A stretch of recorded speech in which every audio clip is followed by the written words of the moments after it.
Okay. Very good. Hello, everybody. I'm not sure if you can see us or not. Hopefully, we've gone live.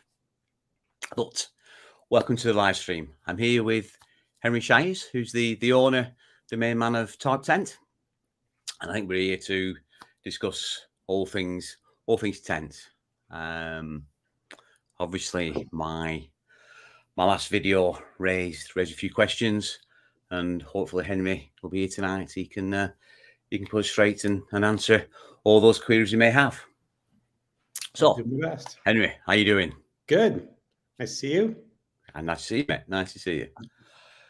Right. So I'll start off with the first one then, shall I? I think the main issue that I had was with the use of that central mid-section guy line that I'd obviously used and attached straight to the ground.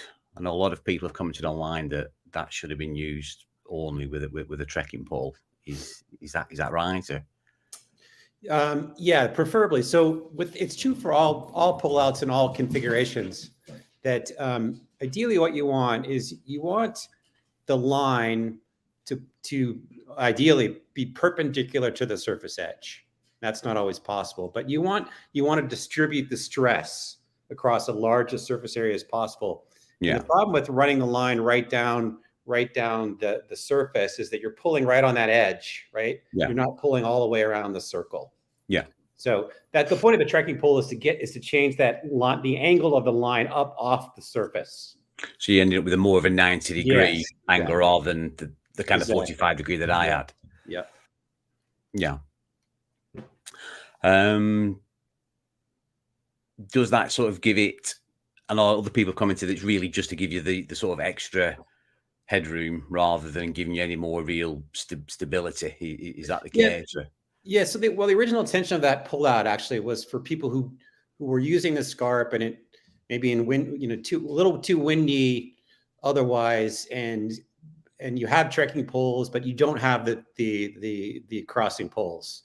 So it's just some way of giving you a little bit extra fabric support to prevent wind from pushing in that surface. That's really what I was there for. Yeah.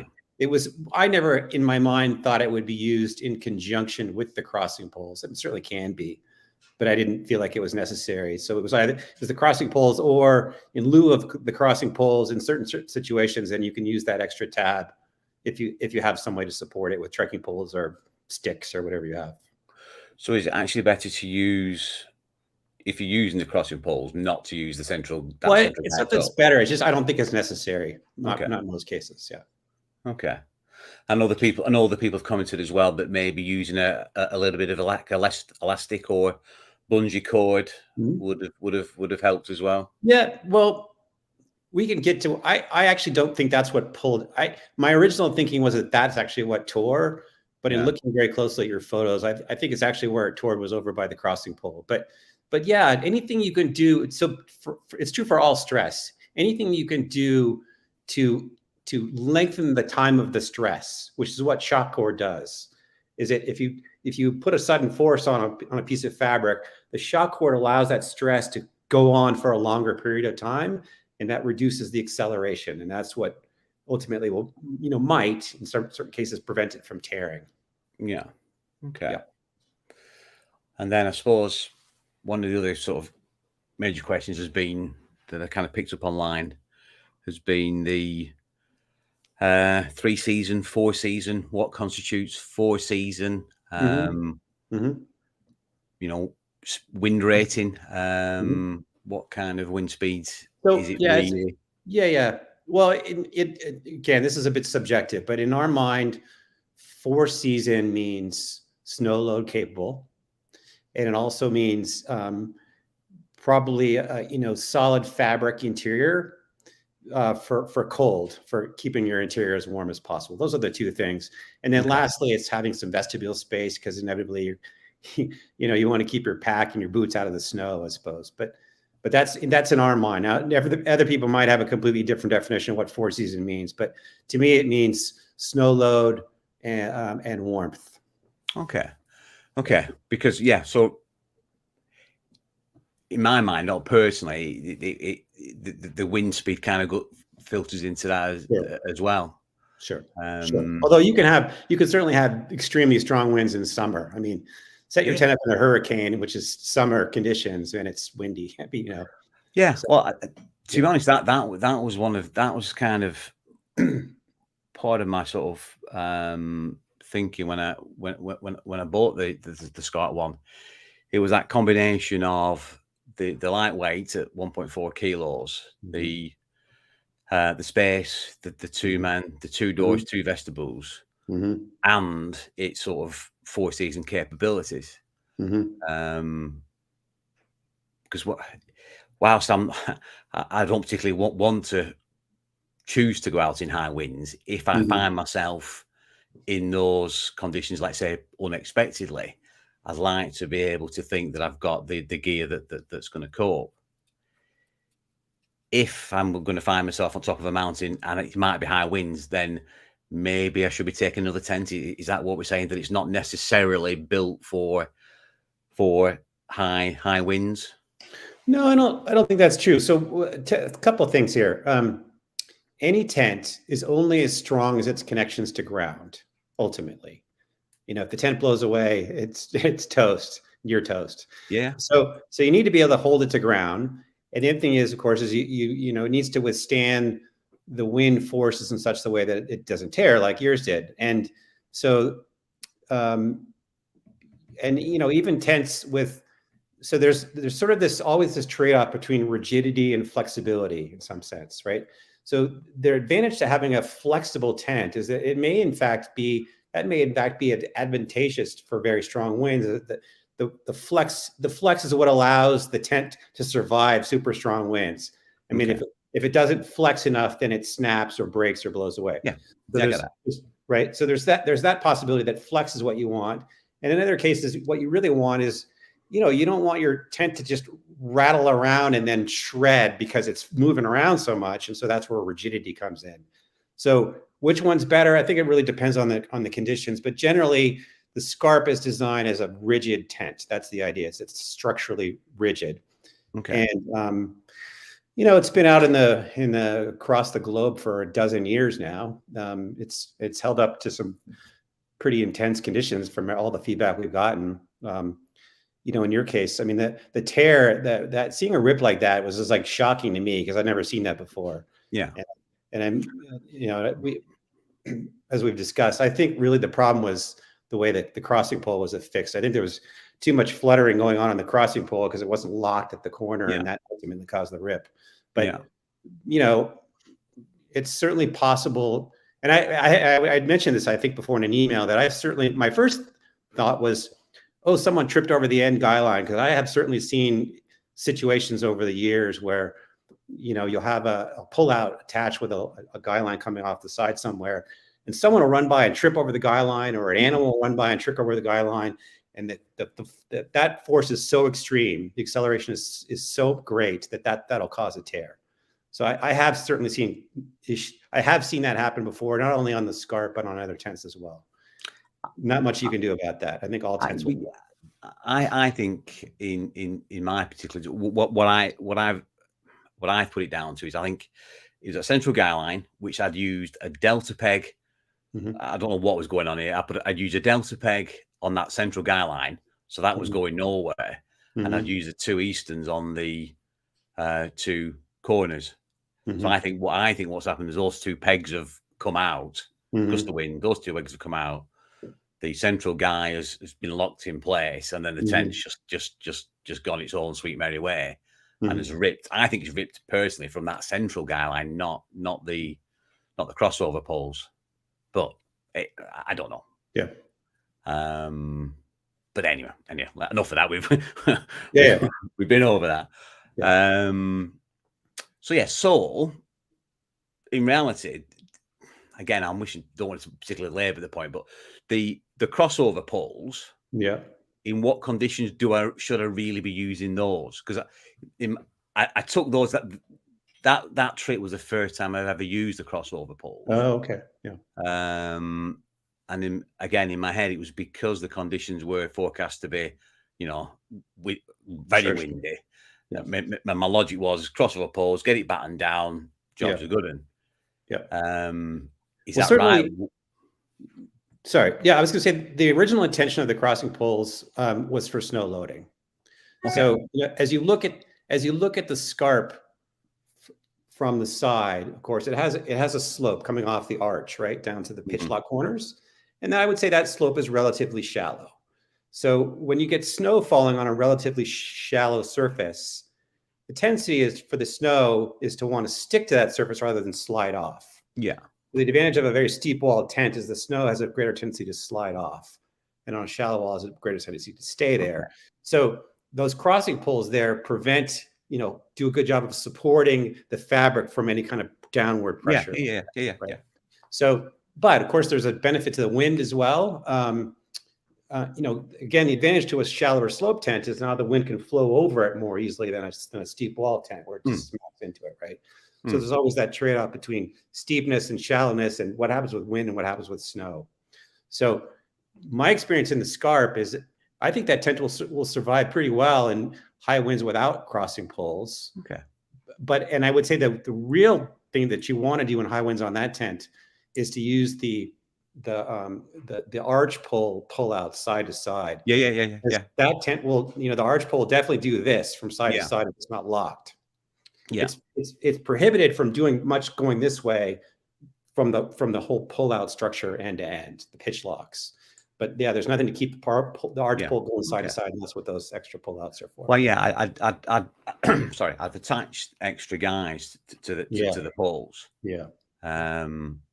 Like I said, in my head, as I was attaching extra guy lines, if they were going everywhere, if this tent's getting pinned down. Yeah.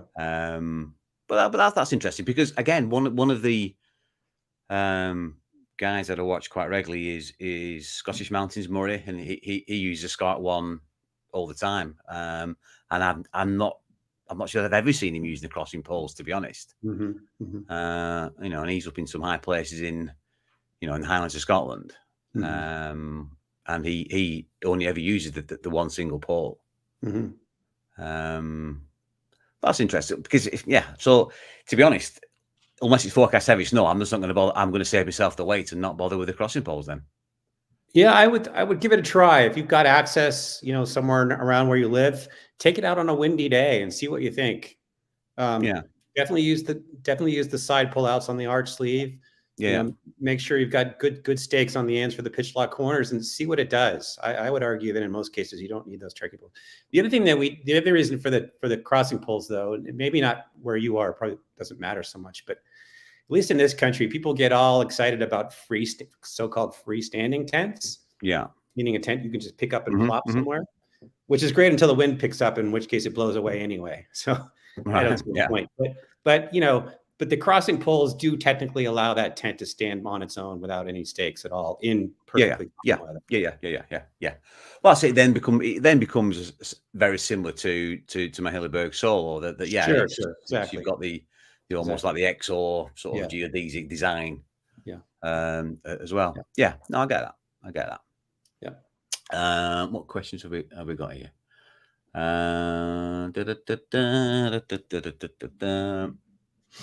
Another questions I've got is what I always struggle with is the main pole, the sleeves. I would much rather than be two little eyelets rather than the fabric sleeves. I'm forever struggling to get the pole end into the little fabric sleeve, especially when it's. Oh, you're talking about the sleeve opening, getting the pole. Yeah. So like when it's wet and windy, that sleeve tends to be absolutely stuck together, and I'm trying to squeeze it apart to get myself a little gap to get the end of the pole in. So we've recently made a change, and I honestly don't know if this applies to your tent.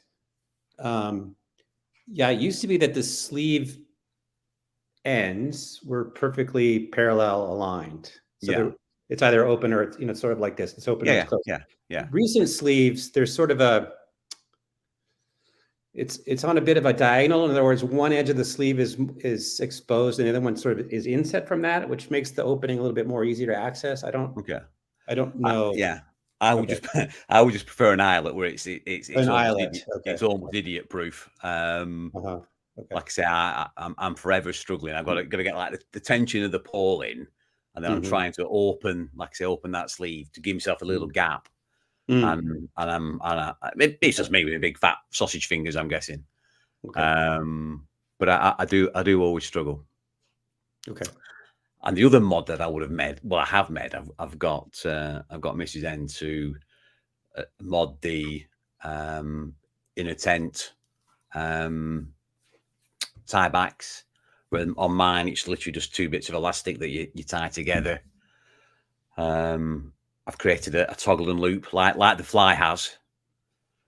I've changed the inner tent so that I've got a toggle and a loop because I'm forever if I'm sitting in the tent, especially if I'm trying to film myself on the camera.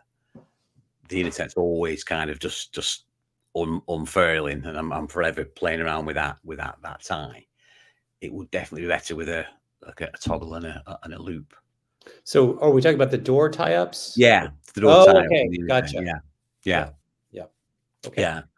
I've always found that no matter how tight a tie on the inner, it forever works itself loose and is constantly drooping and sagging. Yep. Let's have a look. What have we got here? Benny Max asking where the name Scarp came from. Scarp. Oh, where does that come from? Oh boy, that was a long time ago. I think at the time my head was, I was sort of looking for, mountain related names like geological formations and that kind of stuff. The hogback actually, it's a similar, it's a sort of a mountain formation, and the scarp sort of implied a ridge line, and anyway, so yeah. So what have we got here? Have you ever wind tested the tent? Has it ever been in a wind tunnel? So we don't have a wind tunnel structure or wind tunnel machine, I would say, but we do take the tents out. I try to find ridge lines in our local Sierra Nevada mountains and set them up and see what happens to them. And I couldn't give you an exact number, but the other thing that happens is, over time, there's a lot of sort of ongoing customer testing that goes on. So we hear from people all the time, "Hey, I took your whatever model Scarp and other models out, and then it, my wind speed indicator indicated, 52 miles an hour, whatever the number is."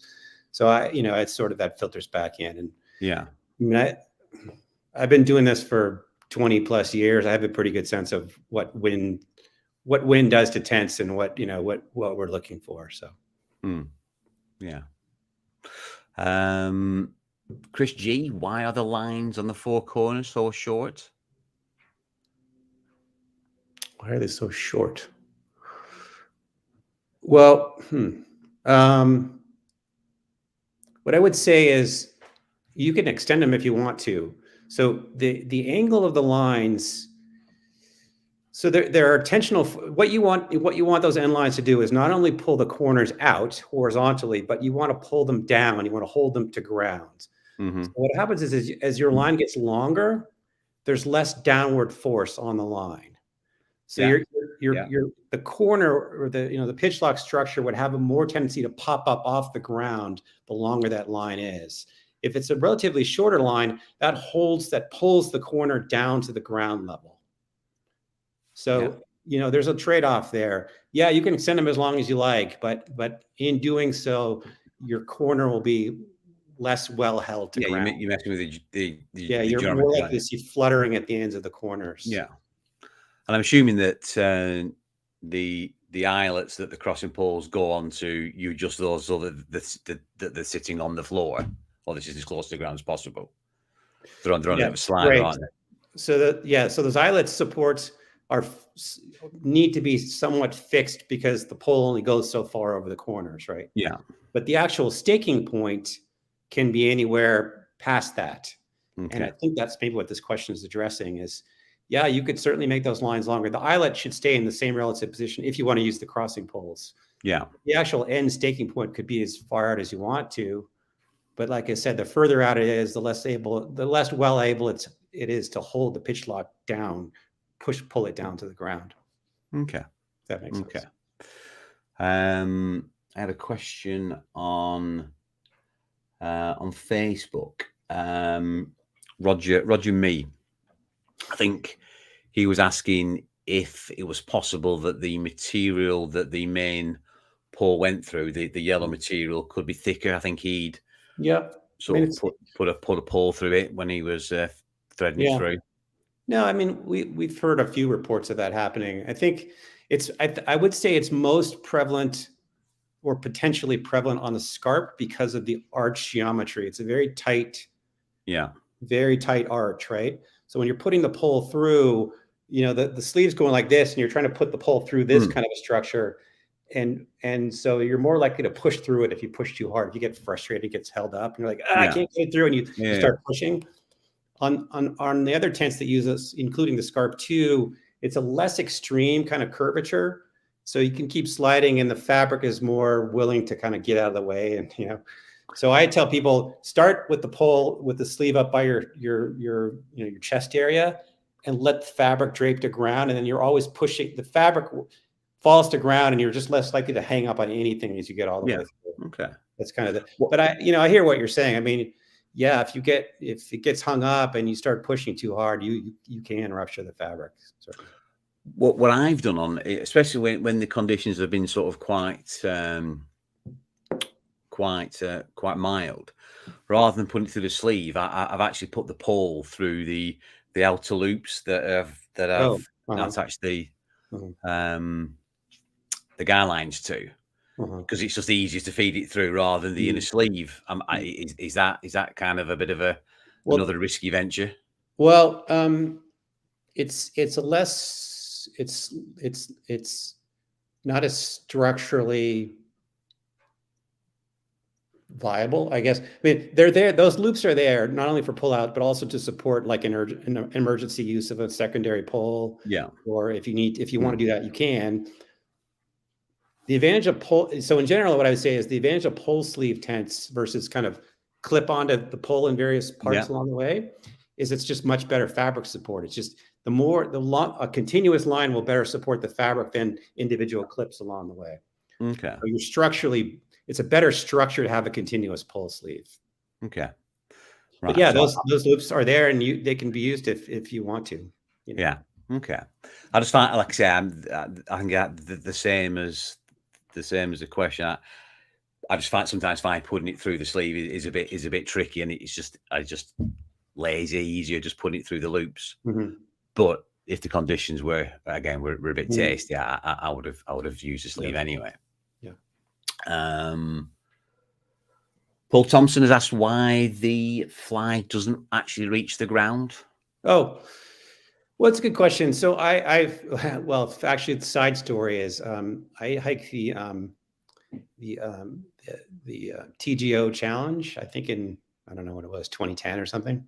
Yeah. And so I camped in a few places with a lot of people, and there were people there with all kinds of tents, including some tarp tents. And anyway, but I noticed that the tents that I saw that were set up that had edges that went direct to ground were significantly more condensation loaded in the morning when we all got up and broke camp. Yeah. So people with those tents were spending time wiping them down on the inside, whatever. So basically the story is the more ventilated you can get, the lower your condensation levels overall. Yeah. Depending on the relative humidities and whatever. But that's why we do it, is to allow air to push through and do what you can to limit condensation. But then the downside of that, I suppose, is the possibility of snow and weather getting that's definitely the downside. I would say in snow, if you need to, it's super easy to just build up snow against your fabric walls anyway. But yeah, there's always, sure. So some moisture one way or the other will get under the canopy with the fly edge that doesn't go to ground. It's all a trade-off, certainly. Okay. Yeah. Okay. I think I will say we did. The Scarp edge used to be noticeably higher above ground. We did lower it a few years back. it's quite a bit lower than it used to be, but yeah, it doesn't go to ground. Okay. John Pavey on my YouTube channel's asked, you've moved the manufacturing of the tents away from in-house. Do we think that's affected the quality? No, I think if anything, the quality's gone up, actually, overall manufacturing. So you have to separate manufacturing materials from, actual sewing and consistency in manufacture. So there's the material side of things, and then there's the actual cutting and sewing part of things. Yeah. The materials are, over time, they've gotten actually better. I would say that fabrics now in general are definitely better than they were even 5 years ago. The pressure rating's gone up, the consistency's better. But we made a big switch. Well, the short story is, for a very long time, we made everything exclusively in our Seattle, Washington, state of Washington sewing facility. And starting about probably 4 or 5 years ago now, they started losing a lot of their employees because there's a company called Amazon, if you've ever heard of them. Yeah. They're based out of Seattle, and they started just sucking employees from wherever they could find them. And so a lot of the smaller companies anyway in Seattle lost a lot of employees who all left to go to Amazon. Yeah. So that really affected our ability to make tents in Seattle anymore. So now the Scarp and a number of our other products are now made through a Hong Kong based company, which I won't share with you all of the other companies who make tents there, but that's a very high end tent factory. So the Scarp and a lot of our tents now are made there, and the quality is really good. That's not the same thing as the design or the fabrics, but the actual sewing quality is really good. Okay. Somebody also asked, is there a trade-off between, I'm going out of focus, is there a trade-off between sort of, and I guess the answer is yes, between the weight of the tent, the strength of the material. So in order to try and get the weight of the tent down, or is there some compromises to be made within the strength of the fabric, I suppose is what I'm trying to say. Yeah, of course. Yeah. So yeah, fabric strength is all over the map. Material strength in poles is all over the map. So we used to, so the Scarp, so specifically with the Scarp has always used 30D double coated ripstop nylon since the beginning. Over time, the fabric's gotten better, pressure rating's gone up, tear strength's gone up a little bit. It's now nylon 6.6, but but is 30D nylon as strong as 60 or 90D nylon? No, it's not. But we've used the same fabric for a long time, and the fabric holds up quite well. I mean, we have lots and lots and lots of use cases of people having, used their tents for tens of thousands of miles and, many, many years of use. Where you live in the UK, I don't think UV damage is all that. It's not, and your weather is so cloudy a good portion of the time that I don't think UV is a factor. But around other places in the world, UV is ultimately what destroys a lot of fabrics, especially nylon. Yeah. I would say. But yeah, there's always a trade-off. Sure, of course. We've just started with 30D nylon, and we're still there on that tent. We would like to. Well, so over time, we've also moved. In the last 2-3 years, we've moved into another fabric called Dyneema. That's a whole different animal, and that is very strong with respect to tear strength, but it too has its issues. All fabrics do. So there's always a trade-off between tear strength and weight, and puncture resistance and all of that. And so, yeah, that's just where we've settled. There are heavier, stronger fabrics, and there are lighter fabrics, and there are fabrics that are great unless you try to abrade them, in which case they fail. They puncture too easily. So, yeah. Okay. I've seen a question about the zips. I know I sometimes have problems with the zip. Once I've got the tent sort of taut, I'll open the zip, and then I'm struggling to get it. I've lost it now. On the fly zips. Yeah, here we go. Tony Hobbs. for a very short enough, especially when I can't find it now. No. Yeah. All I was going to say, I know sometimes I struggle, especially if I've got the tent nice and taut. I struggle to sort of get the zips. I'll open the door, and then I'm struggling to close the door again. Yeah. Probably. So yeah. So if the vestibule zips are closed when you initially set it up, right? Yeah. And then you open the zip, and then there's some positional change in one of in the closest pitch lock corner. In other words, if that low rear corner moves on you in some way, then that changes the relative distance from the corner back to the zipper, right? Yeah. So then that would mean that closing the zipper back down. So it's about locking those ends. As long as the ends are locked, then the distance between the ends and the zippers would be unchanged, and then zipping up and zipping down would be the same. But if you unzip and then something moves on you, those ends start to move away from the zippers, then yeah, that would make it hard to zip back down. Okay, so that'll be an issue with the two corners that I'm not guide out. Yeah, they shifted on you for whatever reason. Okay. Yeah. Okay. Right. Now I get that. So you could, I mean, if that were a continuing issue, especially if it's like windy and gusting, and so you open the fly door a little bit and things move on you, you could take a little stake and lock that pitch lock corner. So the little webbing strap that goes across. If you sort of stake right there, that will lock that pitch lock from going anywhere relative to the zipper. So, okay, so go on, tell me that again. If I was to put a stake. So the way the pitch locks work, the two carbon fiber struts, and there's a little strap between them, right? If you put a stake right there in the corner, that keeps the pitch lock from moving anywhere relative to the zipper. Right, okay. And so just basically lock that pitch lock positionally, the feet, the legs if you lock those legs, then that distance back out to the zipper can't change. Okay. So that would definitely keep that zipper problem from happening, going up and down, I would think. Okay. Get that. Okay. Oh, and the one other thing that could be happening too, actually, is when you zip it closed and you pitch it, but there's still some slack in the arch sleeve that runs under the tent.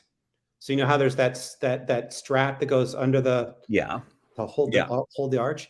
If it's pitched such that there's still some slack going on in that arch sleeve, and then you open the door, and now the arch strap can then fully extend. So basically the arch can go from this when it's zipped to this or that when it's unzipped.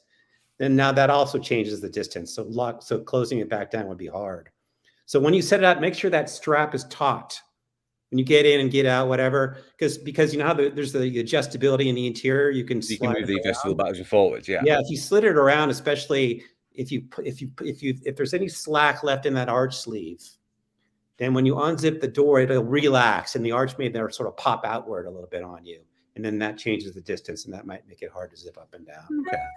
Okay. And then I suppose one of the pitch lock Velcro loops as well. One or two people have commented that they've actually had theirs in the wind have actually pulled loose. So they had tied the poles around the loops, but in strong winds the Velcro had actually become unfastened. So we did the question was, is there any other fabric to use rather than Velcro? Oh, well, so with regard to that, so we made a change in that Velcro system. So that it used to be that there was a Velcro strap and then an opposing O-ring, and then the pole would go through them. And the Velcro was supposed to go through the O-ring and then back onto itself to kind of lock down.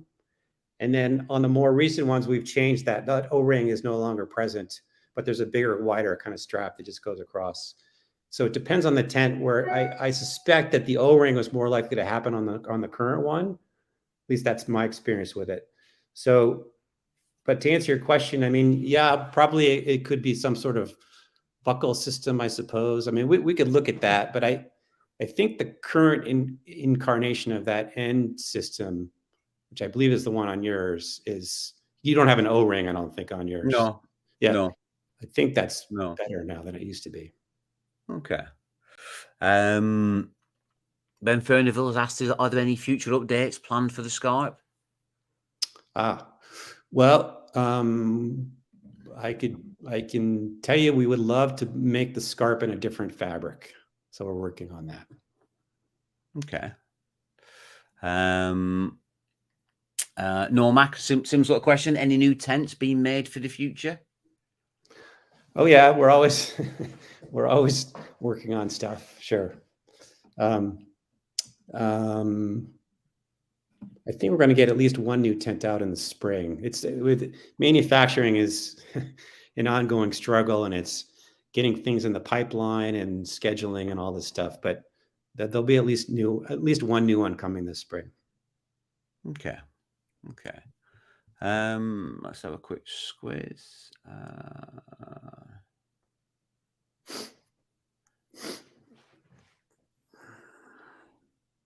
Chris G, buckle the bottom before you use it, plus the tension runs off the bottom. I know this. I had the same issue, but just played it around. Okay, yeah, he's just basically saying it's it. Joe Husband. Hi, Joe. How you doing, mate? Why aren't the tents seam sealed as standard and factored into the cost?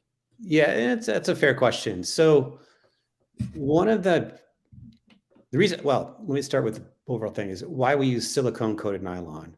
So silicone coated nylon is, if you're going to go with, well, it adds silicone, the silicone sealant waterproofing adds quite a bit of strength to the fabric.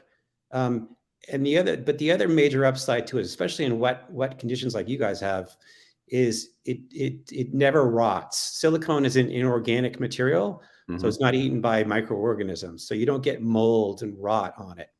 Whereas polyurethane fabrics are generally cheaper, and but they are, or that's an organic material. It's a hydrocarbon, and it's eaten by bugs, which is why you get mold on polyurethane tents.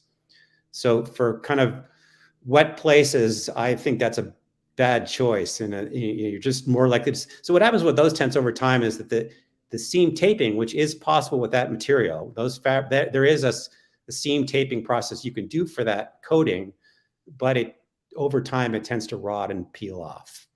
Whereas silicone, there is no seam taping. I wish there were, but there's no factory seam taping material process available to tape silicone coated fabrics.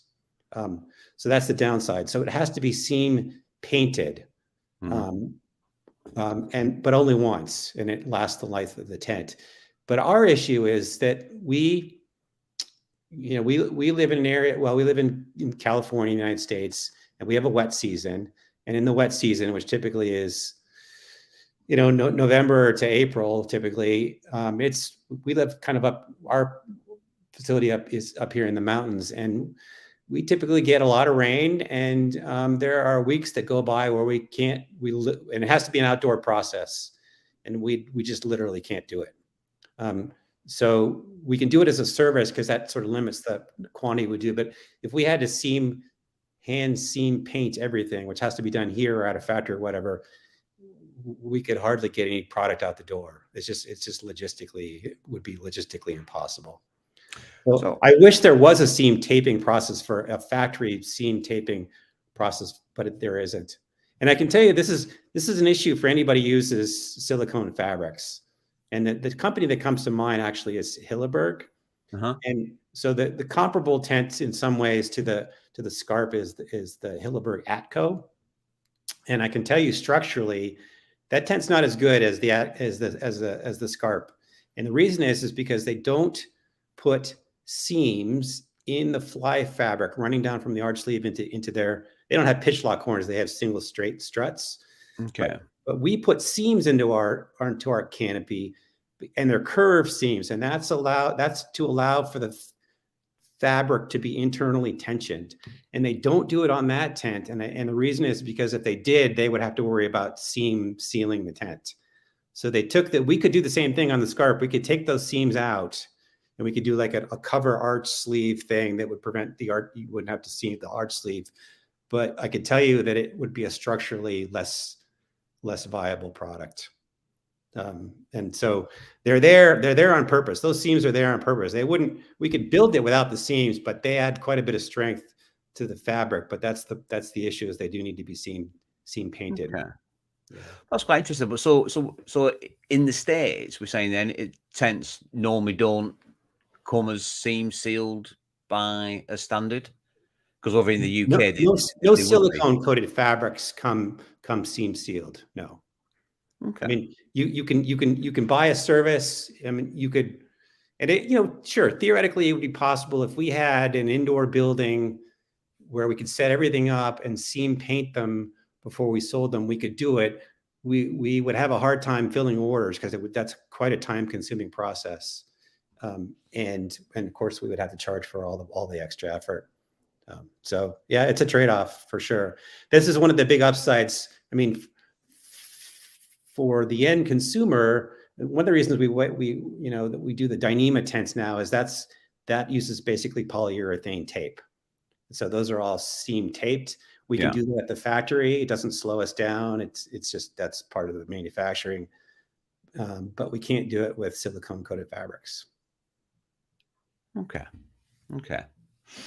Let's have a see. What else can we see in here? I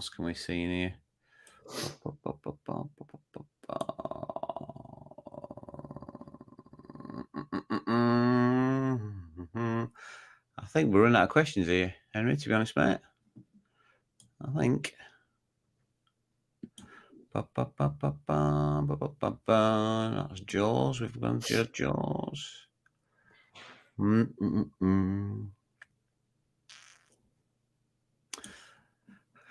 I think, Henry, we've run out of questions that we can possibly ask about the Scarp, unless somebody else wants to pop something in before we call it a day. Let's have a look. Have I got anything on my list?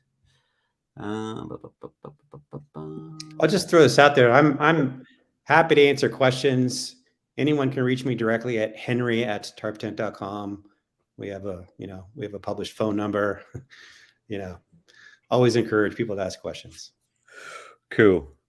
Right. Well, unless there's anything else popping up in the comments, I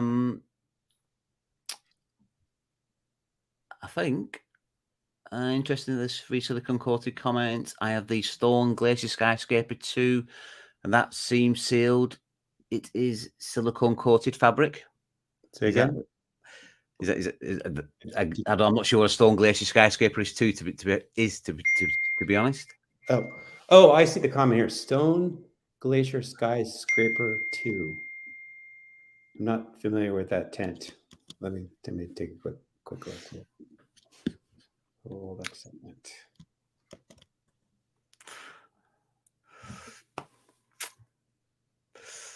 Anyway, okay. I think if that's all the questions, is there anything we've missed there, Henry? Do you think anything we've not touched on? No, I don't think so. I think I mean, I will say, this seam tear was certainly unfortunate. We're sorry it happened. I assumed incorrectly that those arch pulls, the crossing pulls, would just be held to the corners. It didn't occur to me that it would be set up without it. But I think I have a pretty good understanding of what happened, and we probably just need to do a better job of being very, very insistent that it has to be set up a certain way, or help with that in some way that we sort of assumed and then probably shouldn't have. Well,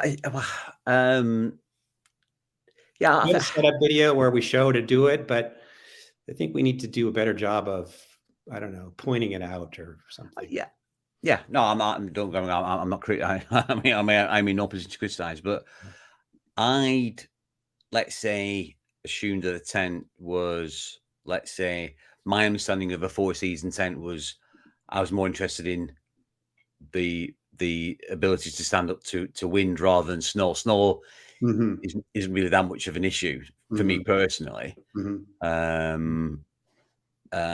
was the sort of the ability to stand up to strong winds, and I it would now appear erroneously believed that the crossover poles were there to enhance its structural integrity in high winds. Yeah. Where I think what we've learned tonight is it's really more, the crossing poles are more Well, designed. not to say they don't. I think they do, but I don't think they're always necessary, even for relatively strong winds. You should see what happens without it. See what you think. Yeah, yeah. So that's interesting. That is interesting. Obviously, going forward, anytime I use that central guide point, I'll be using trekking pole. Get my angles correct. I'm not going to use it at all. Full stop. I'm just going to take it off. I'm not using it. I'm not going there ever again. But yeah, no, I think it's interesting. Like I say, I maybe overestimated the conditions that I could use it in. Rightly or wrongly. Like I said, the forecast with some bonkers winds now. Perversely, I could just as easily have taken my solo. But what I really like about the Scarp is that, as I said at the beginning, is that combination of weight and the size. You know, to me, it's that you know, when I first saw it, it's like 1.4 kilos, 2 man, 4 seasons. That's absolutely for me. That's absolutely perfect. That's absolutely perfect. And yeah, I just need to sort of, let's say, be more careful next time out, and have a better understanding of what the tent isn't sort of designed to do. Yeah. Well, yeah, I think it'll take almost anything, but it's got to be really well secured, as is true for all tents. Yeah. Like, is there? Like, and so much. If there is, I can quite only apologise. Is there a stuff like a full blown sort of pitching guide on the website, sort of talking you through sort of? Well, this is back to my point. Is I think we assume that the crossing poles would always be set up as intended, and it is a good point. So we have a setup video. But I think we need to add to the video or do some kind of extended graphic to show, you know, the sort of the recommended way of pitching it, including those, you know, the side guidelines if you're going to use those, and making sure, just sort of giving you at least a graphic from several different directions of how it should be pitched. I think that's actually a really useful thing. We should do that. Yeah. So I'll work on it. Yeah. I know as blokes, we tend not to use instruction books, do we? We kind of they just get cobbed in the bin and out we go. No, we'll do that. But yeah, you know, anything that sort of would kind of sort of like a you know, idiot guide for dummies, like this can only be of benefit, can't it? That's a good idea. Yeah. Let's have a look. Chris G, if you want to see a good hack to stop webbing making noise in the wind, see Tony Hobbs, December. Okay, all right, fair enough. That's the other thing as well. That's another thing. What? When I haven't got the crossing poles on, the clips, obviously are always flapping the wind. So what I really need to do is take those off. Yeah, they're all on a buckle system. You can take the straps off if you want. Yeah. I've kind of not done that, thinking that you know, there'd be a bit of a pain to put back on. But I think if I'm not going to use the pole, if I'm only going to use the poles infrequently, then I think it's better just to take those clips off. Yeah, for sure. Yeah, for sure. Yeah. Right. I think Henry. Right. I think that's it. Yeah, that's it. Right. Well, thank you everybody for joining us. I hope we've got through any points, any questions you might have had there. Thank you to Henry for coming along. Yep. Thank you again. And I would just say, anyone's welcome to contact me directly, henry@tarptent.com. I'm happy to answer questions. My order for my new flies on the way, Henry, as well. Okay. Very good. Good stuff. Thank you all. Thank you all, everybody. All right. Bye-bye. See you later. Bye-bye. Bye-bye. Bye-bye.